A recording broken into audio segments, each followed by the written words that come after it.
On this edition of Independent Sources, growing fears over ending net neutrality and the impact on educational achievement in the U.S. Our libraries are not just repositories for information, but they're places where people go to access information. So if we're pushed towards the margins of internet access, it definitely affects how we're able to provide services to our communities. And New York City public schools may be closer to closing for Muslim holidays. Why should our young people have to make that choice, right? Between their faith and their education, when their brothers and sisters in the Jewish and Christian communities don't have to make that choice on Rosh Hashanah and on Christmas. Those stories and more on this edition of Independent Sources.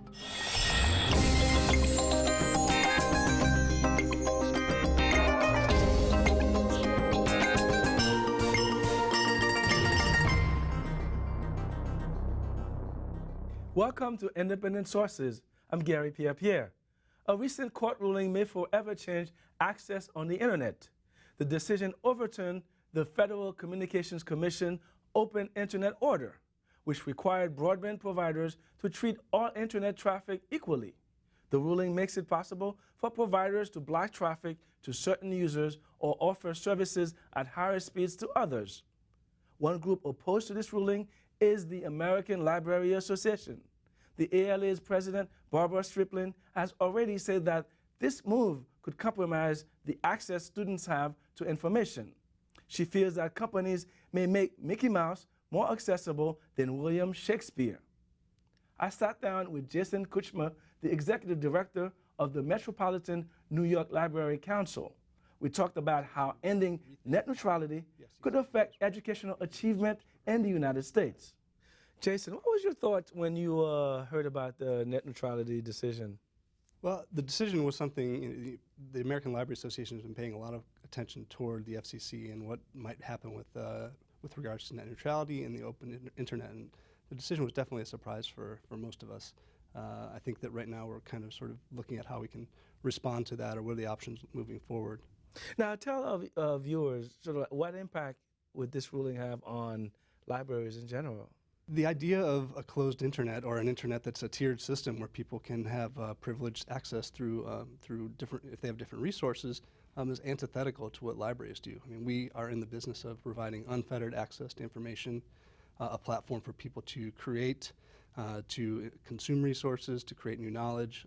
And so the idea that there would be this system of a closed internet or a privileged internet, it runs counter to what we do as librarians. Let me play the devil's advocate, for instance. I mean, libraries are a public entity, and while you may have small branches, but they're part of a large entity with resources to provide them with the adequate internet access to members, or am I being totally wrong?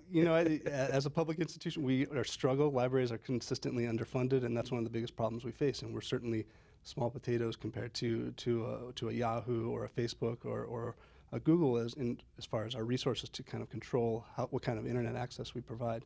And part of the problem is that our libraries are not just repositories for information, but they're places where people go to access information. So if we're pushed towards the margins of internet access, it definitely affects how we're able to provide services to our communities. Well, good point, and I want to follow up on that. I mean, a lot of us think libraries are places where you go and check out books. But give us a sense of the modern day library. How does it operate? What Sure. does it do? So, today, right now, Brooklyn Public Library runs an information commons, which basically provides studios for people to create media, to do a variety of different things that have nothing to do with books. The Digital Public Library of America is a project that brings together libraries from around the country, and they have about 5.5 million resources that people can access in search of education and knowledge creation. And those are the kinds of things that happen online that a closed internet or a less open internet completely impacts that kind of work. And so now what? What does your organization do to ensure that the flow of information remains accessible to all? Sure. Libraries. So, I work at the Metropolitan New York Library Council. I'm also a member of the American Library Association, and both of our organizations do a lot of advocacy work and awareness raising. I think net neutrality is something that those of us in the media or in libraries have been paying attention to for a long time, but it's still an issue that people don't necessarily understand. And so I think when we start talking about it in terms of the open internet versus the privileged or closed internet, it makes a little bit more sense, and people can understand the impact that this sort of thing has on our fields. The American Library Association is working with policymakers in D.C. to figure out what the next best course is for the FCC and how they might think about addressing the discrepancy that this recent ruling has. Give us a preview. What is the argument that's being made? The argument that's being made is that we can't afford a closed internet, and the idea that the FCC doesn't necessarily able to regulate the sort of the non-discrimination or the blocking of content. So there are ways to sort of rethink how the FCC deals with information service or internet service providers. You made that argument before, and they still voted the way they did. So are you going to make the same argument, or are you going to really rev it up a little bit more to really be more forceful? I do think that we have it's on us to bring together a critical mass of public support. People need to realize that what kind of impact this closed internet has on community television, on public libraries, and I think that there's a role for foundations and philanthropists who have traditionally supported public institutions to step forward and kind of help us build this groundswell of public support. I think that in the heart of hearts, the FCC wants to do the right thing, and they want to preserve an open internet, and it's our duty to help them do that. How would that affect the way we use the internet in schools, for instance, and also library? I mean, because I want to get a sense of its impact on education. Sure. So if you think about a lot of students begin their work at Wikipedia. If they're doing some research, and that's fine for librarians. We're okay. That's a good starting place to do research. Wikipedia is run by the Wikimedia Foundation. It's a nonprofit organization. If people are doing searches for work there, for a research paper, and they're immediately bounced to ask.com, for example, instead of Wikipedia, or they're directed towards corporate information resources rather than something that may be more focused on education or knowledge building, I think that that's a problem. And so we need to have that sort of, the internet thrives on openness, and we wouldn't have a lot of those amazing resources right now were it not for the openness on which the internet was built. And so we need to do what we can to preserve that for education purposes, for knowledge building. Libraries also serve as a tremendous resource for business incubation. And so we're talking about small businesses being able to have access to the wide breadth of resources online that they need to have access to, and not just the ones that, say, certain corporations feel are the ones that are privileged and the ones that have paid to have increased exposure. And let's say I'm a seventh grader. I come from a low-income family. I don't have internet access.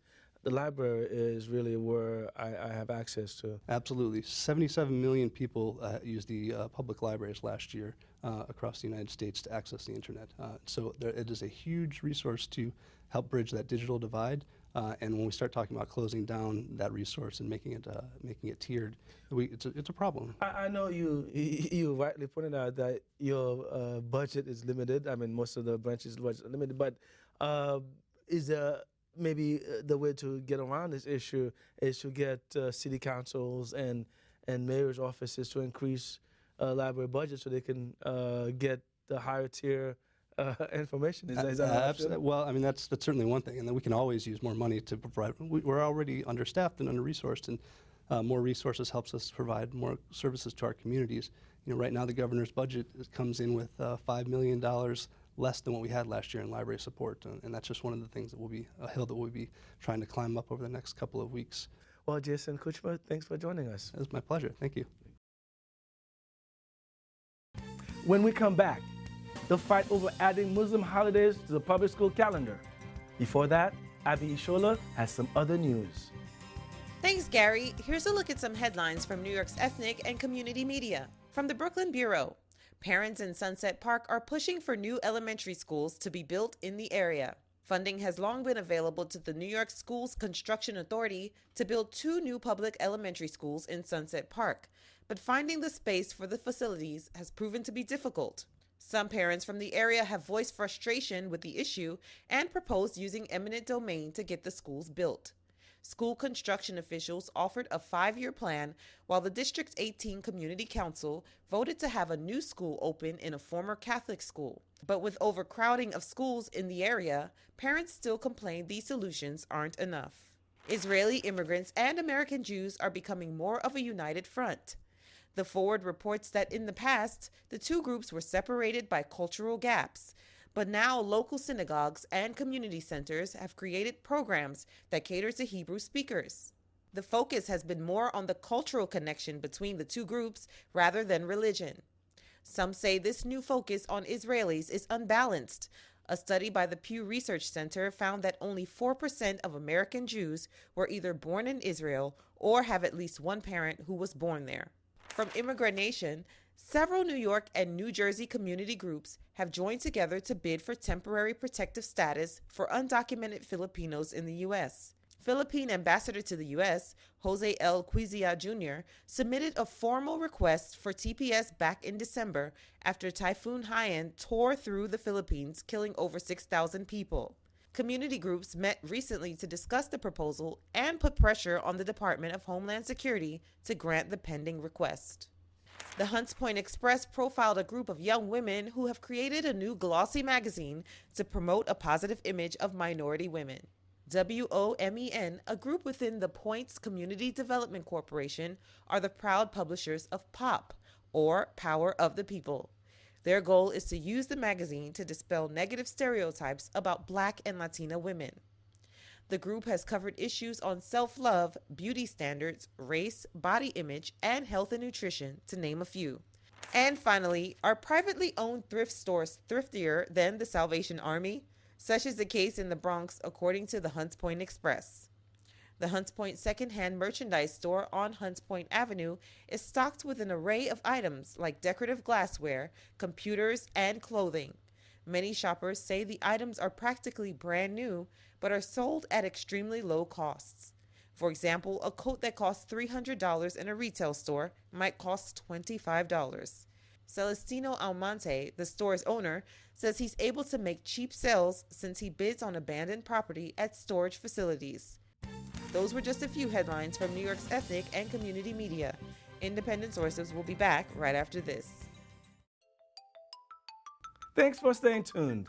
A large coalition of immigrant, religious, and labor groups has been fighting to have 2 Muslim holidays put on New York City's public schools calendar. Supporters thought they were one step closer 5 years ago when the City Council voted overwhelmingly to pass the resolution. However, Mayor Michael Bloomberg vetoed the legislation, saying that not all religions could be accommodated on the holiday schedule. Now, the new mayor, Bill de Blasio, is being called on to make good on his promises to add the days, one marking the end of the Muslim high holiday, Ramadan, the other an observance of Hajj, the annual pilgrimage to Mecca. Sarah Pizon spoke with Faiza Ali of the Arab American Association of New York about what's delaying the plans. Thank you for joining us. Can you tell us a little bit more background about these 2 holidays? You know, what are we celebrating here? Sure. The 2 holidays, the 2 high holidays in the Muslim community that are celebrated by the Muslim community are Eid al-Fitr, which marks the ending of the month of Ramadan, which is a month of fasting. And the other holiday is Eid al-Adha, which is a festival of sacrifice. It celebrates, it actually comes at the closing of the pilgrimage, the Hajj. And when do these holidays take place? So the thing with Muslim holidays is that they actually follow a lunar calendar, so they rotate throughout the year. This year, Eid al-Fitr, actually Ramadan will start the end of June, which is really early, and so the Eid happens 30 days after that. So we're looking at sometime during, the end of July. And so what will happen if those holidays happen on, school days, for example? Our parents in the past have parents kept their children at home? So I'm a product of New York City public school education, and I remember way back when my parents had to also make that choice, right? That unfair choice of either sending us to school because we didn't want to miss a test, or we wanted to maintain perfect attendance, or keeping us home to observe, our faith in this holiday. And so, during the school year, that same choice is something that parents continue to face. Do we send our kids to school or do we keep them home specifically for this holiday? And that's really where our coalition, the Coalition for Muslim School Holidays, began to organize around. It actually dates back to 2006 when the New York State had actually scheduled a statewide examination on one of the two holidays. And so parents were outraged. They said, you know, this isn't a spelling test, this is a statewide examination. I have no choice but to send my son or daughter to school, and parents were really outraged. You know, we had organized actually then to make sure that this wasn't going to happen, not only on a Muslim holiday, but on any holiday. And so in 2007, the New York State actually passed a law that barred any statewide examination from taking place on any religious holiday. And that was really our first victory for the community, but also for our coalition, that said this was one victory. But what we really wanted was we wanted our community to be recognized, and that we wanted 2 days off, or we wanted Eid off in the public school calendar itself. And what's been the resistance to this mission, basically? What are people saying? Well, you know, for the community, it's a really simple thing, right? We look at sheer numbers. We're looking at 95% of Muslim youth actually attend public schools. When you look at the numbers within public schools, 1 in 8 public school students are Muslim, so that's about 12% of the population. You know, we feel that there is a significant number of students that are being impacted by this issue. And so for us, we have the numbers on our side, but also keep in mind the context in which Muslim youth are, and the issues that the Muslim youth are facing. You know, during a time when there is increased discrimination, when there is a time, you know, where our young men and women are being bullied in school because of who they are. So, you know, the numbers compounded with really the challenges the Muslim youth are facing is really where we feel is our strongest point. The other thing that we want to keep in mind is also, for me personally, it's also a civil rights issue. You know, I see this as educational justice issue. You know, why should our young people have to make that choice, right? Between their faith and their education, when, you know, their brothers and sisters in the Jewish and Christian communities don't have to make that choice on Rosh Hashanah and on Christmas that are recognized in the public school calendar. So for us, we feel like this makes sense, right? This is a common sense issue. It's right for New York City. And, you know, when we first began organizing, we did have the support of the entire city behind us, right? We passed a resolution in the city council. It was a unanimous resolution. That means 51 council members said that, you know what, this is the right thing to do for New York City and for Muslim children. You know, we had the support of several unions, including the teachers union. We had the support of borough presidents, all 5 of them. Really felt, you know, back in 2009 when our campaign really picked up speed, that the entire city was behind us except for the mayor. And so really that was, you know, Mayor Bloomberg was the only source of resistance that we were getting. Our coalition, you know, is not just made up of the Muslim community. It's actually quite diverse, and it has, you know, allies in different communities. It has labor and faith groups.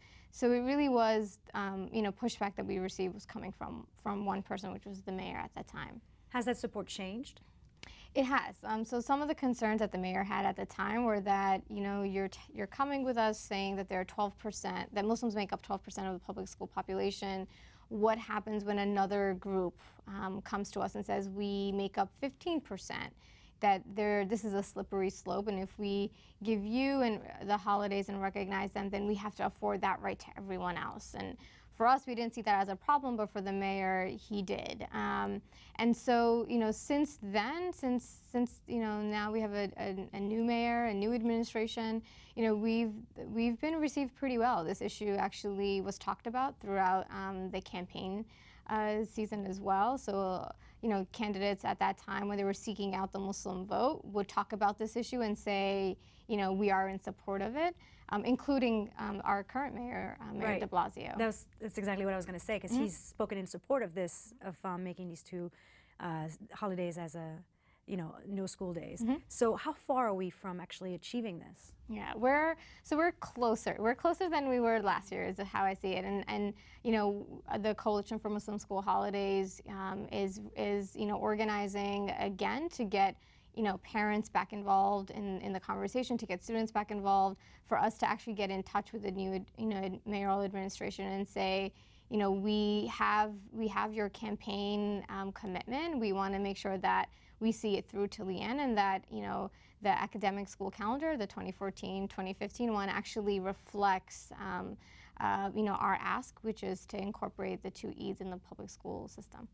Do you think if these 2 holidays become, new school days, do you think it will impact not just Muslim children, but also other children? Will it help, make Muslim children more accepted in schools? Yeah, I mean, one of the main, issues is, again, the issue of Islamophobia and the fear of the other. I think that this is really a tremendous opportunity for New York City to really create an educational moment, right? It's an opportunity to have that conversation. I think back to my elementary school days when, we were celebrating Hanukkah and Christmas and having to learn really, holiday music and understanding, the story of Hanukkah.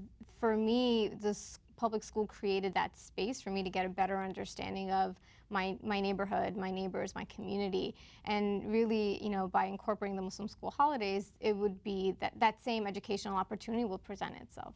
Great. Well, thank you so much for joining us. Thank you so much for having me. Still up on the show, a Jewish photographer living in New York takes a stand against the controversial ad campaign from Israel.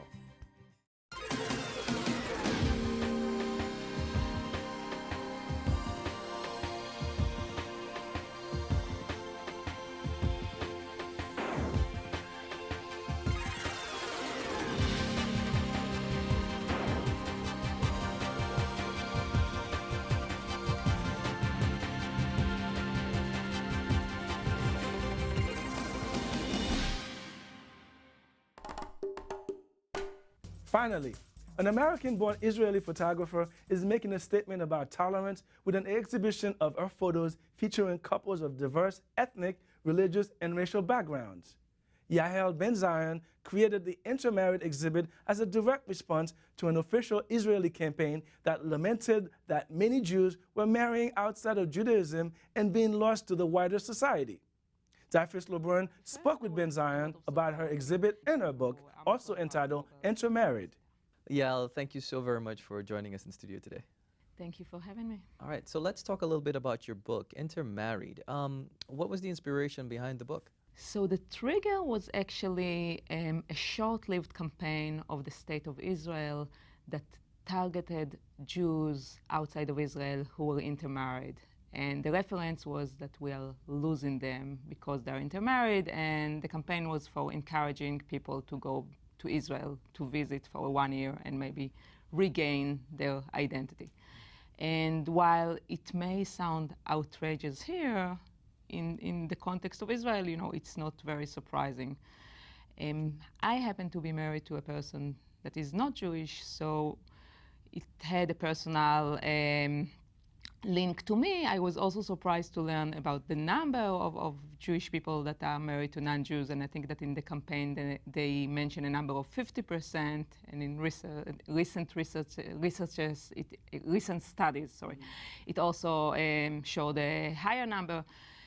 At any rate, for me, it just made me think about, more in general, about why people choose to marry someone that is not from their immediate social group, not necessarily just interfaith marriages, but interracial as well. Interracial, absolutely. Yeah. So I know that you had a lot of couples in the book. How many couples altogether participated? Altogether, there were 20 families. I'm saying 20 families because there is one person that is not part of the couple, but actually she's a daughter of intermarriage, or the offspring of intermarriage. And there was also a couple that a person that was a widower, but in general 20 families. Now, I know that there's a lot of talk of we're living in a post-racial society where interracial marriages and interreligious marriages are supposed to be something that's expected, But what was the reaction to the book so far here? What kind of reaction? It was very interesting. I think that first there was a lot of support. I mean, the book was launched in New York, and so it's not surprising that with local press and people in the city, it is perceived very well. I think that once it's gonna go national, I think the reactions will be more diverse. Right. The other thing that is interesting for me is that although we are living in kind of post-racial society, I think we are a long way from being, from basically outgrowing historical and social circumstances. And I think those wouldn't go away until you talk about these issues. So I think this is exactly what the book is meant to do. Is meant to create a dialogue and to open a dialogue. And just from my personal experience, every time I show the work, people react to it in an amazing way, in the sense that they tell me things that they wouldn't have otherwise, any other circumstances. Right. Like something, for instance, what stands out in your mind when you say something like that? Just the other day, a person told me how, although she's a child of interfaith marriage, from a very early age, her mother encouraged her to marry inside a certain faith. Wow. So these are personal issues. The other thing is that, more general, people react and saying that in the 60s or 70s, intermarriage would have referred to Catholic and Protestant. Right. And again, tell me all these stories about families that rejected person from their family because they married, like a Catholic that married a Protestant, whereas today it's, you look Right. at it very surprisingly, but so those are the kind of anecdotes that. Right. Now, I know that the book is currently, or rather the pictures rather, are currently being exhibited in the city. Could you tell us a little bit more about the exhibit? Yeah, the exhibit that includes right now the vast majority of images from the book is on at Boricua College. Boricua College. That is up on Broadway and 156th Street. In the gallery until next Monday. Until February the 3rd. February 3rd. And on February 3rd, we're going to have an artist talk with the curator of the show, who is Gabriel de Guzman. And we hope also to have some of the couples participated in the talk. So that should be interesting. Wonderful. And will it move? Will the exhibit move Right. around The the city? exhibit will move later on to different venues in New York in February and in March, including Cafe Buni, which is up in Washington Heights, and the owners participated in the project, and we're bringing it there for the second year in a row as part of a Valentine Day exhibition. It will also show in Chapin School on the Upper East Side, and in March it's going to move some images again because of the venue to Word Up Community. It's a community bookstore Right. in Washington Heights. Okay, wonderful. Now, I know that the book has not been officially launched in the United States as yet, but I know it's available. It's a spring release, so it's not necessarily going to be in every bookstore, but it is available online through Amazon, Barnes & Nobles, etc. Did you receive any funding for this book? Yeah, I received funding for help with the exhibition. There is a wonderful art organization in Washington Heights and Inwood called North of Manhattan Art Alliance, NOMA. And they've been supporting the project for a second year in a row. Last year I also received funds from the Puffin Foundation. So I wouldn't be able to actually produce the work for the exhibition without this organization, so I'm grateful. It was a pleasure meeting you, Yael. Thank you again for being with us in studio. Thank you for having me. That's our show this week. Thanks for staying tuned. Join us again next time for more stories from the city's ethnic and immigrant communities. Till then, be independent-minded.